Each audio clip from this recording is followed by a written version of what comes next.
Hey man, we gotta get ready. The chicks are coming soon.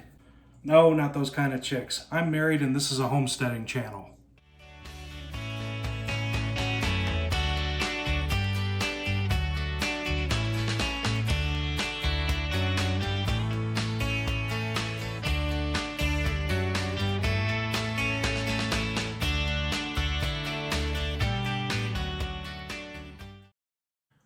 Hey guys, welcome. Today I am going to show you how to make your very own homemade chick brooder.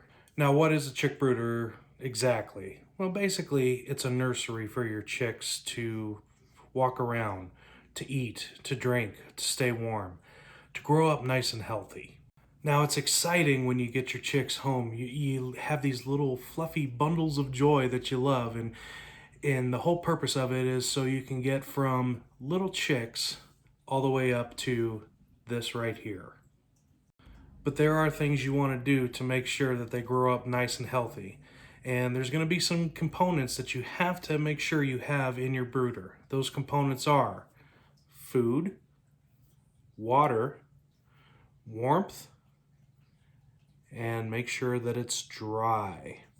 Now, when you think about chick brooders, you see them at the big box stores or possibly on farms, and it's the big metal wash tubs, and you got the big heat lamp over top of that.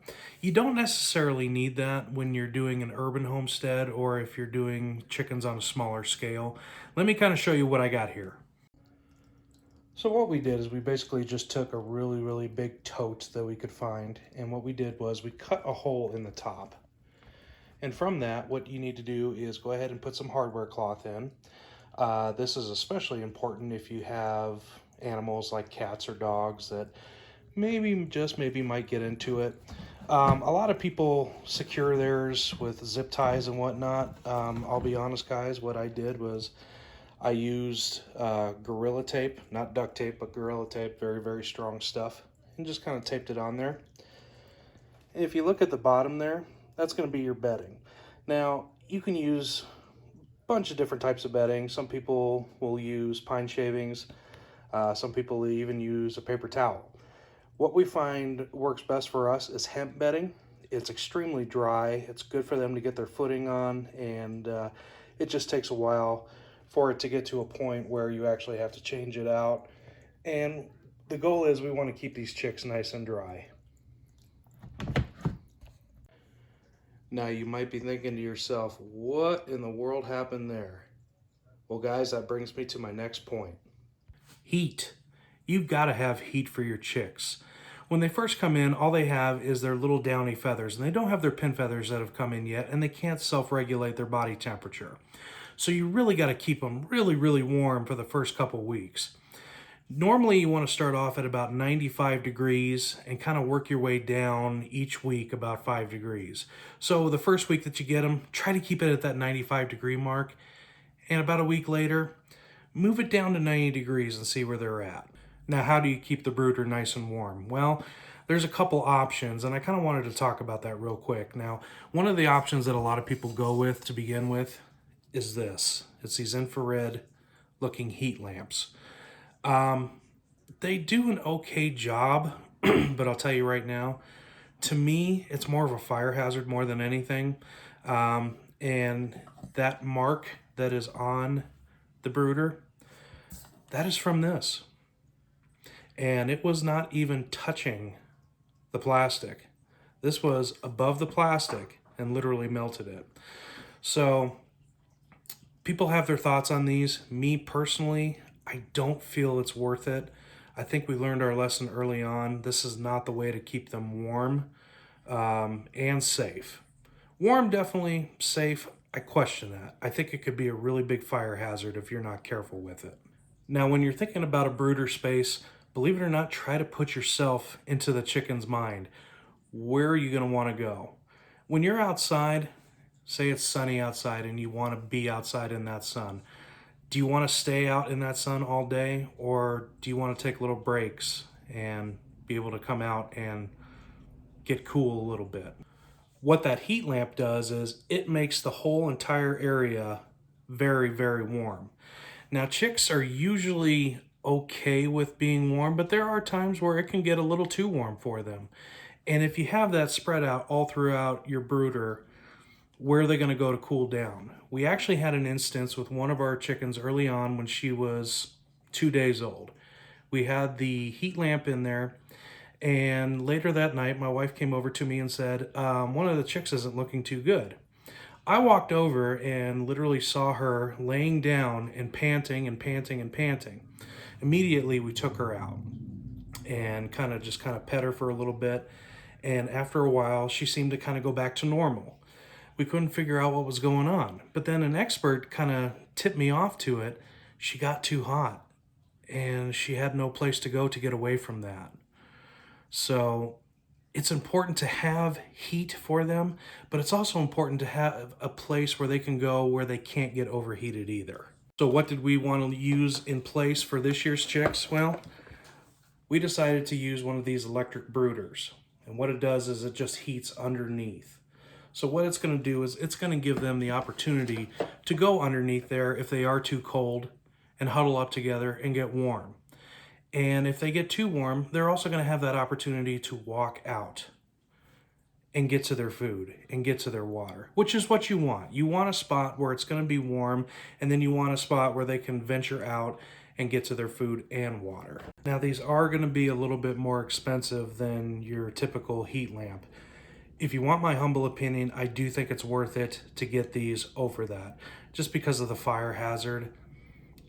It's a better peace of mind, and I want to make sure that my chicks are nice and safe underneath here and warm, as opposed to under something like this where they can overheat and it could possibly melt some plastic or worse, cause a fire hazard.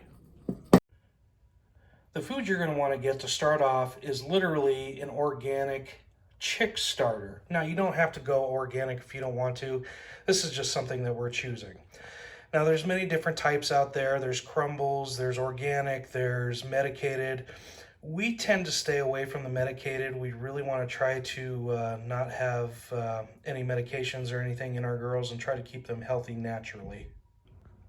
But why chick starter? Well, chick starter is going to have a lot more protein in it than typical chicken feed.